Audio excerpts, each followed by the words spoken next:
A lot of dementia advice focuses on comfort, validation, and reducing conflict. As Christians, we are also called to be set apart and focus on truth, wisdom, and discernment. How Mhm. do you personally reconcile those things in dementia caregiving? I think that is a wonderful question because the listener is 100% correct. The world does teach validation, but the way of the world's validation is whatever works, whatever is going to not escalate the difficulty that the person may be experiencing at that time. As a Christian, I believe that we are commanded to be truthful. We serve a God of truth, and so therefore we need to be able to be truthful. I also believe that you can validate a person without lying to them. It just means that you have to think through how are you going to answer the question without fabricating a lie.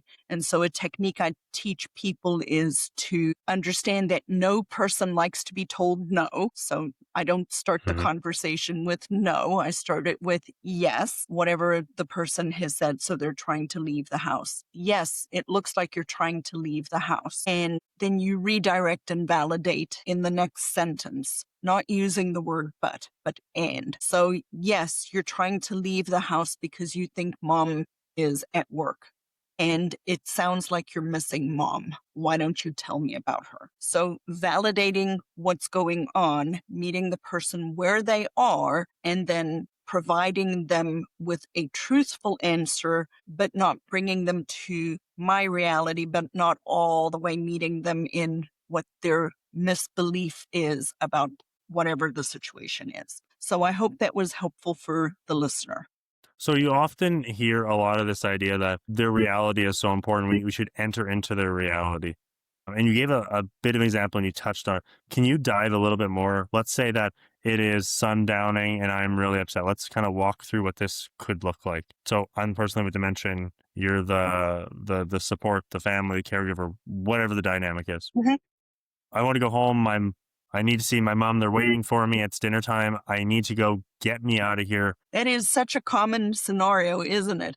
It is. You know, it's always hard to do the role playing part of it because so much of what we when we're in the moment is we take cues off of the person that's with us, right? And so when somebody is as a person is living with dementia and their brain is changing, in essence, what is happening over time is that because they're not able to logically reason or think through what's going on, they are very emotionally sensitive to the emotions or the feelings that are in the room. And so oftentimes when somebody is starting to work themselves up, I want to go home. Where's my mom? I need to get out of the door. What happens with the caregiver too is because they're trying to de-escalate it, but then they start to perhaps be a little anxious because the last time it didn't work so well or whatever situation is coming into the room. The part of the equation is really being able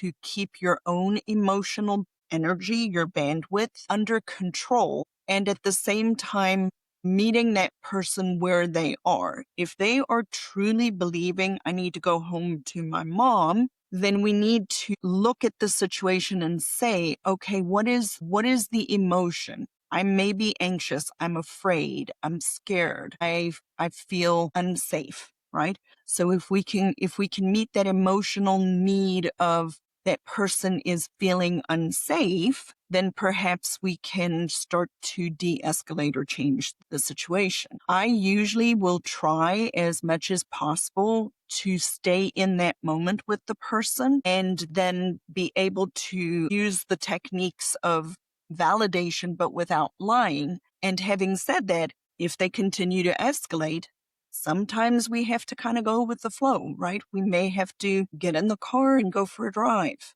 Not saying I'm going to take you to your mom, but oh, it seems like you want to go outside. Let's go for a drive. So the meeting the person emotionally where they are and then listening for the clues that they are giving you about the situation that they are in And also recognizing sometimes you're not going to be able to change what is going on, and how do we then manage or manage the expectations of myself as to what a successful outcome looks like. When you say manage myself, what do you mean by that? So frustration for many caregivers is frequently in the gap, right?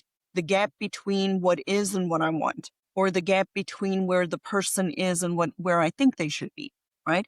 So it can go both ways. The gap is either I think my loved one, my husband, my wife, whoever it is, my mom, should be able to do certain things. And because they really are not able to do certain things, but because I believe that they are able to do those things, and then they don't do those things, I'm frustrated because they're really here, and there's a Mhm. gap between reality and expectation. And then the opposite is also true. Sometimes the person living with dementia does have the ability to do things, and we take it all away. And then they're frustrated because I'm actually still able to do certain aspects or certain things, but the family or the caregiver believes that they're here, they're not able to do it, and there's a gap. So when I say manage the expectations, it's the expectations of what I truly believe the outcome should be.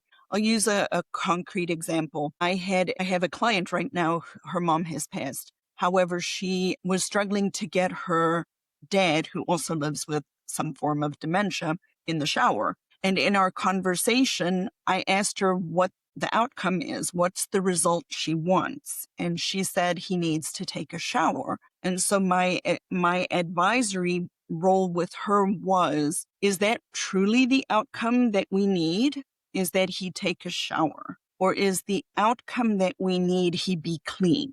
Because they're two different outcomes. The result Mm. is hygiene, right? But if we're unable to get him in the shower for whatever reason, and we've tried things and it's not working, when we expect that he has to take a shower, we're disappointed when he doesn't take a shower. But if we reframe it, that the purpose that we want here is hygiene, the purpose that we want is cleanliness, how else can I get the result, the outcome? And in doing that, I manage my expectations of what is realistic in this specific moment. No matter where you're watching the Dementia Collective from, if you get anything from this at all, anything, please like, comment, and subscribe. And most importantly, share this everywhere you possibly can. And if you're feeling extra generous, head to Apple Podcasts and Spotify and leave us a 5-star review.